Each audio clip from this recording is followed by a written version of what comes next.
Hello everyone. So last time we talked about the Qin dynasty. The Qin dynasty was very short, only two emperors. I mentioned that the Qin dynasty adopted very harsh laws and recruited lots of people to build the Great Wall, which brought a great amount of burden for the people. So there were lots of rebellions at the end of the Qin dynasty. So today we are going to talk about the Han dynasty. So the Han dynasty and the Roman Empire were basically at the same time. And also during this time, the West started to contact the East. That is the Silk Road. So these are important historical events during this time. So you can see from here, during the Han Dynasty, China or East Asia changed a lot. We can see the construction of Great Wall, unification of China, and also the Silk Road gradually formed. And also China expanded its frontiers. And also the most important invention of human history, paper, was invented in China. And also in the later Han Dynasty, Buddhism spread to East Asia, first in China, then to Korea and Japan. The founder of the Han Dynasty was the Emperor Gaozu. His Chinese name is Liu Bang, so we share the same family name. Gaozu did not disband the centralized government created by the Qin, but he did remove its most unpopular features, harsh laws or the laws created by the legalists. So at the beginning of the Han Dynasty, Gaozu and his followers, they promoted Daoism. Harsh laws were cancelled, taxes were sharply reduced, and a policy of non-interference was adopted in an effort to promote economic recovery. With policies of this sort, relative peace and the extension of China's frontiers, the Chinese population grew rapidly in the first 2 centuries of the Han Dynasty. The census of 2 CE recorded a population of 58 million. Few other societies kept as good records as China, which makes comparisons very difficult. But high-end estimates for the Roman Empire are in a similar range, around about 50 to 70 million. Now look at this map. So we can see the frontiers of China at that time expanded a lot, particularly during the reign of the Emperor Wu, which I will talk about him later. So on the north part of China was the Great Wall to defend the North Normandic people. Now I'm going to introduce one of the greatest emperors in Chinese history, Emperor Wu. So Wu actually means marshal in Chinese language. He was born in 157 BC and died in 87 BC. He was the 7th emperor of the Han Dynasty, ruling from 141 BC to 87 BC. So his reign lasted for 54 years, a record not broken until the reign of the Kangxi Emperor.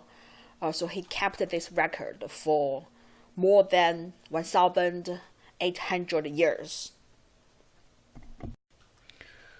So why did people name this Emperor Wu? named him as Marshal, because he was a military companion. Emperor Wu led Han China through its greatest expansion. At its height, the empire's borders spanned from modern Central Asia in the west to Korea in the east and to northern Vietnam in the south. Emperor Wu successfully repelled the nomadic Xiongnu people from northern China, and he dispatched his envoy Zhang Qian in 139 BC to seek an alliance with some Central Asia kingdoms. This resulted in further missions to Central Asia. Although historical records do not describe him as being aware of Buddhism, but the culture exchanges during his ruling was very active. So Emperor Wu also strengthened a strong and centralized state. I just mentioned that in the Han Dynasty, early emperors, they promoted Taoist ideology, championing economic freedom and government decentralization. But the Emperor Wu decided to change this situation, and he promoted Confucian doctrines. And also, I just mentioned he built the Silk Road, and also during his ruling, he established the tributary system, which we will discuss that later in the Tang Dynasty. Now let's look at life in Han China. So in contrast to the Qing Dynasty, which favored harsh laws or legalism, the Han came to promote Confucianism, first Taoism, and then promote Confucianism, and recruit officials on the basis of their Confucian learning or Confucian moral qualities. The Han government's efforts to recruit men trained in the Confucian classics marked the beginning of the Confucian scholar official system. So, we know that this system lasted for almost 2,000 years. And the most activist of the Han emperors, Emperor Wu, Confucian scholars were given a privileged position. Confucian officials did not always please Emperor Wu and the other emperors. Seeing criticism of the government as one of their duties, the officials tried to check abuse of power. Their willingness to stand up to the ruler also reflected the fact that most of the Confucian scholars selected to serve as officials came from landholding families, much like those who staffed the Roman government, which gave them some economic independence. The Han Dynasty also made great achievements on literature and arts. But here I want to talk about history writing. This is the major intellectual accomplishment of the Han Dynasty.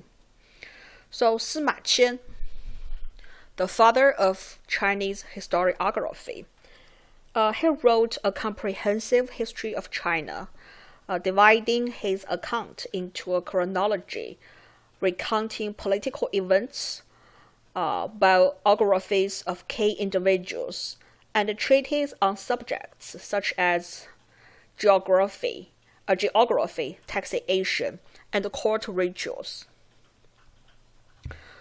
People like to compare him to the Greek historians Herodotus. So Sima Qian believed fervently in visiting the sites where history was made. He examined artifacts and questioned people about events. The result of his research 10 years or more in the making was this great book, Records of the Grand Historian. This is a massive work of literacy and historical genius. For centuries to come, Sima Qian's work set the standard for Chinese historical writing, although most of the histories modeled after it covered only a single dynasty. So the first of these was the work of 3 members of the Ban family in the 1st century CE. I will not talk about details of the Ban family's history writing. I already discussed the social hierarchies in East Asia, that merchants were at the bottom of the whole society. The government of the Han Dynasty did not promote trade and business. The Confucian elite, like ancient Hebrew people, considered trade necessary but lowly. Agriculture and crafts were more honorable because they produced something real, but merchants merely took advantage of others' shortage to make profits as middlemen. This attitude justified the government's takeover of the grain, iron, and salt business. Still, government indirectly promoted commerce by building cities, roads, and markets. And here is the ruins of the palaces of the Han Dynasty, the Weiyang Palace, very close in today's Henan province in China. For technology achievements, iron was replacing bronze in tools, but bronze workers still turned out a host of goods. Bronze was prized for jewelry, mirrors, and dishes.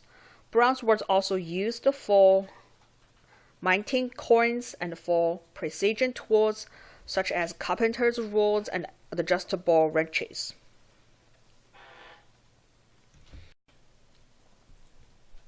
And also in Han China, the greatest invention of human history was papermaking.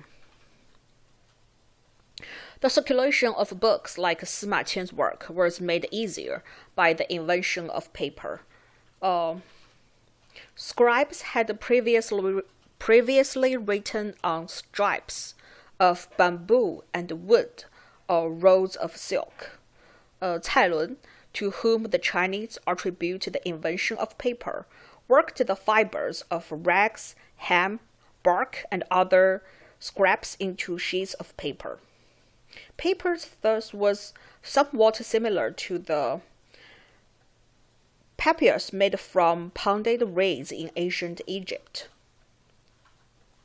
Though much less durable than wood, paper was far more cheaper than silk and became a convenient means of conveying the written word.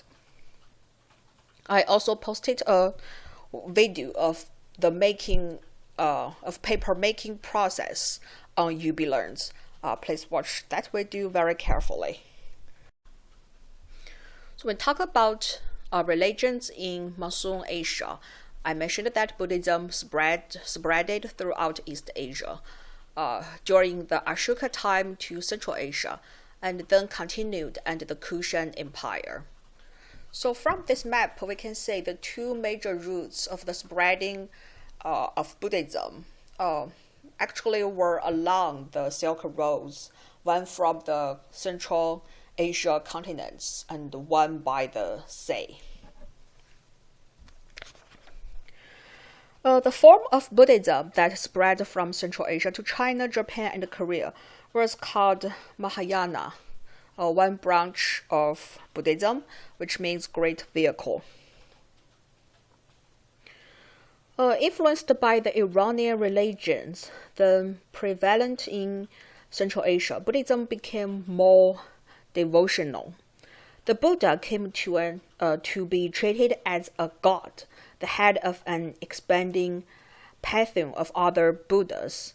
With the growth of this pantheon, Buddhism became as much a religion for lay people as for monks and nuns. This picture is not very clear, but it was seen as the earliest temple in China, named the White Horse Temple. So at the end, let's look at the fall of the Han Dynasty and the Age of Division. So there is kind of a pattern of the Chinese dynasties. At the beginning, the founders and early emperors worked very hard and built a strong and centralized, powerful government. And gradually, his grandsons, following generations became lazy or weak. So the Han Dynasty also experienced this kind of process. In the 2nd century CE, the Han government suffered a series of blows. A succession of child emperors required regents to rule in their place until they reached maturity. So they had to allow the families of empresses to dominate the court. Emperors, once grown, when they became adult, they had to turn to eunuchs, the castrated palace servants, for help in ousting the empresses' families. But gradually, the young emperors found that it is also very difficult to control the eunuchs. And also the government gradually lost its power. So there were lots of rebellions at the end of the Han Dynasty. So the Han Dynasty gradually became several small kingdoms. The period after the fall of the Han Dynasty is often referred to as the Age of Division. You probably heard about the Three Kingdoms. So this was a very famous video game based on the history of the Three Kingdoms, which was very popular last year. Okay, so basically this is the timeline of the Han Dynasty. I also posted reading materials and podcast, like a speak of the Silk Roads on UB Learns. Please read the materials and listen to that lecture. Thank you very much.